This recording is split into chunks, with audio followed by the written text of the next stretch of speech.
Bonjour. Это видеообращение будет в спокойном режиме, потому что будет иметь классическое название «Сказка на ночь». Как здорово было бы, чтобы мы могли читать сказки в оригинале на ночь на французском языке. Кому неизвестны сказки Шарля Перро, может быть, и имя Шарль написал пером в свое время, может быть, уже неизвестно сегодня всем, но сказка по-прежнему звучит в переделанных голливудских или диснеевских мультиках. Может быть, по-французски «Le petit chaperon rouge», «Красная шапочка» в оригинале прозвучит более жестоко, чем с классическим хэппи-эндом сегодня прописывает мировой кинематограф, или же наши добрые отечественные сказки. Может быть, «Синяя борода» содержит в себе куда более зловещие, леденящие душу моменты в оригинале повествования.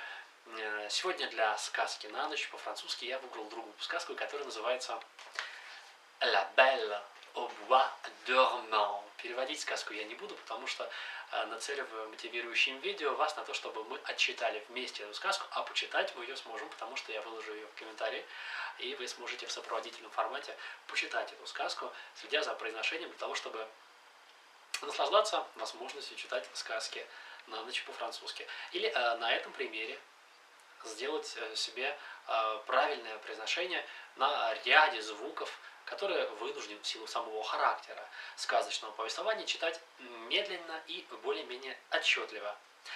Конечно же, уровень для un peu plus avancé, но тем не менее, à toutes et à tous, très bonne chance.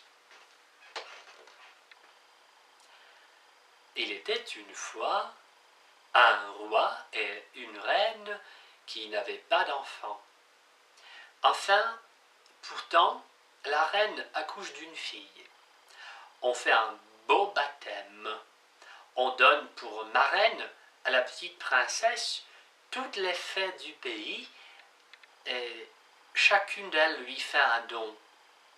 Après les cérémonies du baptême, toute la compagnie revient au palais du roi où il y a une grande fête pour les fées. On met devant chacune d'elles un magnifique couvert d'or. Mais comme chacun prend sa place à table, on voit entrer une vieille fée qu'on n'avait pas invitée, car on la croyait déjà morte. Le roi ordonne de lui donner un couvert d'or, mais on n'en trouve pas. La vieille décide qu'on la méprise et dit quelques menaces entre ses dents. Cependant, les fées commencent à faire leur don à la princesse. La plus jeune lui dit qu'elle sera la plus belle. La seconde, qu'elle aura de l'esprit comme un ange. La troisième, qu'elle aura une grâce admirable. La quatrième, qu'elle dansera parfaitement bien.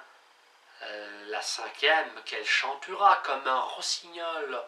Et la sixième, qu'elle jouera de toutes sortes d'instruments. Quand le tour de la vieille vient, elle dit que la princesse se percera la main d'un fuseau et qu'elle en mourra. Ce terrible don fait pleurer tout le monde. À ce moment, la jeune fée sort de derrière de la tapisserie et dit tout haut ces paroles. « Rassurez-vous, roi et reine, votre fille ne mourra pas. La princesse percera la main d'un fuseau, mais au lieu d'en mourir, elle tombera seulement dans un profond sommeil qui durera 100 ans, au bout desquels le fils d'un roi viendra la réveiller. » Au bout de 15 ou 16 ans, la jeune princesse, courant un jour dans le château, voit une bonne vieille femme qui file au fuseau. « Que faites-vous là, ma bonne femme ?» dit la princesse. « Je file, ma belle enfant, » lui répond la vieille qui ne la connaît pas. « Ah, que cela est joli!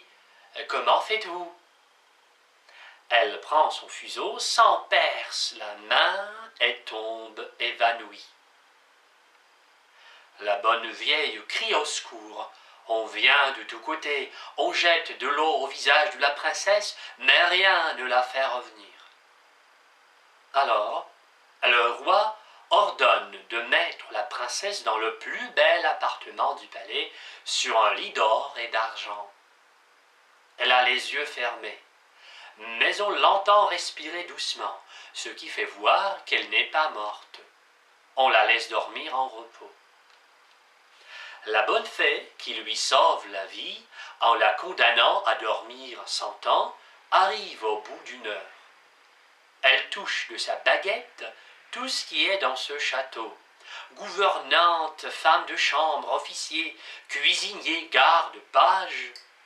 Elle touche aussi les chevaux et la petite chienne de la princesse qui est auprès d'elle sur son lit.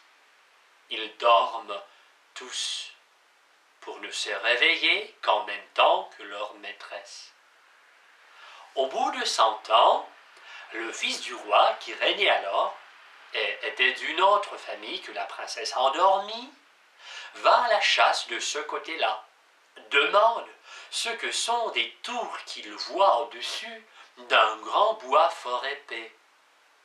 Un vieux paysan lui dit « Mon prince, j'ai entendu dire qu'il y avait dans ce château une princesse la plus belle du monde, qu'elle y devait dormir 100 ans et qu'elle serait réveillée après par le fils d'un roi. » Le jeune prince, poussé par l'amour et par la gloire, décide de voir tout lui-même. À peine s'avance-t-il vers le bois que tous les grands arbres s'écartent eux-mêmes pour le laisser passer. Il entre dans ce château. C'est un silence affreux.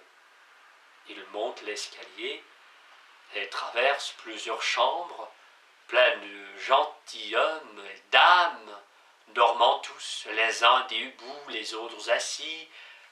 Il entre dans une chambre toute dorée et voit sur un lit une princesse qui paraît avoir 15 ou 16 ans. Il s'approche en tremblant et en admirant et se met à genoux auprès d'elle. Alors, comme la fin de l'enchantement était venue, la princesse se réveille. « Est-ce vous, mon prince ?» lui dit-elle. « Vous êtes bien fait attendre. » Le prince, charmé de ces paroles, et plus encore de la manière dont elle était dite, ne savait comment lui montrer sa joie et sa reconnaissance. Il l'assure qu'il l'aime plus que lui-même. Cependant, tout le palais se réveille avec la princesse.